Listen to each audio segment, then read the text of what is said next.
ख़त्म हो चुका था। मसौड़ी में प्रवेश किया।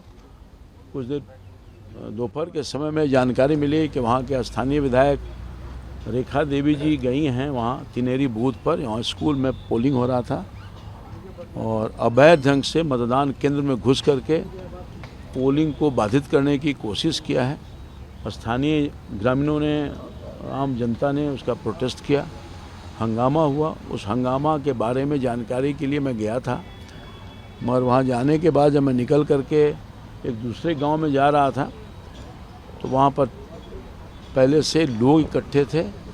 पता नहीं कैसे उनको मालूम था क्या था, और 3-4 फायरिंग हमारे ऊपर कर दिया। मैंने अपने कान से आवाज़ से सुना। मैं फिर आगे बढ़ गया, मैं रुका नहीं वहाँ, आगे बढ़ गया। चूँकि मेरे पास कोई उतना सुरक्षाकर्मी एक्स्ट्रा तो था नहीं, 2 ही कर्मी रहता है मेरे पास। तो मैं जब आगे बढ़ा, रुका, तो मेरे साथ मेरे जो समर्थक लोग थे उस गांव तिनेरी गांव के, उन लोगों ने प्रोटेस्ट किया कि एमपी साहब पर फायरिंग क्यों कर रहे हो। तो उससे उलझ गए, उसको मारपीट किया रिवॉल्वर्स के बट से। जान उनकी बच गई, नहीं तो हो सकता था उनको भी जान मार देते। यही है, घटनाक्रम दुखद है। हम तो कभी सोच भी नहीं सकते थे। हमारे 40 साल के सार्वजनिक जीवन है, विद्यार्थी जीवन से ही मैं सक्रिय हूँ, मगर आज तक हिंसा की राजनीति में मैं कभी विश्वास नहीं किया। मैं तो राष्ट्रीय जनता दल में भी रहा हूँ, इस तरह का संस्कार मैंने कभी सीखा नहीं, पाया नहीं, और ऐसा कुछ होगा ऐसा मुझे विश्वास नहीं था। ये दिन में भी हमारे कार्यकर्ताओं को मारा, बूथ पर, पाली में मारा, दानापुर में मारा। पता नहीं क्या हो गया है इन लोगों को कि लोकतंत्र को बंदूक के बल पर ख़त्म कर देना चाहते हैं। लोकतंत्र ख़त्म नहीं होगा ना, लोगों का जनभाव है, उसको कैसे आप बंदूक से ख़त्म कर दीजिएगा, रिवॉल्वर से। कौन थे वो लोग जो आप लोगों पर बोले? वो स्थानीय लोग ही थे और राष्ट्रीय जनता से जुड़े हुए कार्यकर्ता थे, जो हमारे साथ, जिनको चोट लगी है, जो लोग थे उनको लोग पहचानते भी हैं, लोगों का नाम भी बताया है। क्या स्थानीय विधायक भी उसमें शामिल है क्या? अब कौन है नहीं है पुलिस जानता है, हम तो नहीं जानते हैं। आखिर क्या वजह रही रामकृपाल जी जो आपके ऊपर? वही तो पता नहीं, हम तो किसी का हित करते नहीं भैया। मैं तो हित ही करता हूँ, वही तो करता ही नहीं है। अब तो ये पॉलिटिकल प्रतिद्वंदता है, हार हो गई उनकी। तो हार में जो बौखलाहट है ना, वही है, सब परिणाम है। हमारे पोलिंग एजेंट को मारना, हमारे कार्यकर्ताओं को मारना, हम पर अटैक करना। इससे पहले हमारे लड़के पर अटैक हुआ था प्रचार के दरमियान, और हमारे प्रचार गाड़ी लेकर जो जा रहा था उस पर भी अटैक हुआ। सिद्धार्थ जो एमएलए हैं विक्रम के, उनके ऊपर अटैक हुआ। एक दलित समाज, महादलित समाज का व्यक्ति था, उसको मार करके देह तोड़ दिया, हॉस्पिटलाइज था। केवल इसलिए कहा था कि मैं बीजेपी को वोट करूंगा, यही कसूर था उसका। तो इस तरह का माहौल, इस तरह का परेशानी है। दानापुर घटना की जानकारी मैंने दिया, हमारे पार्टी का महामंत्री है वो, उसको मारा। पता नहीं क्या हो गया इन लोगों को, बौखलाहट इसलिए हो गई कि लोग हार गए। रेखा पासवान ने, उन्होंने भी एक मामला दर्ज करवाया। रेखा पासवान तो बिल्कुल प्लांटेड है ये। जब हमारे तरफ से एफआईआर हुआ तो उसके काउंटर में एफआईआर कर दिया। आपको अगर कुछ हुआ था तो वहीं तो थाना पुलिस था, वहीं करवा लेते, जैसे मैंने करवाया, सामने बुला करके। वहीं रोड पर मैंने ही एफआईआर लिखा है, रोड पर उठा, अभी वहाँ पर करवा तो कौन रोक रहा था।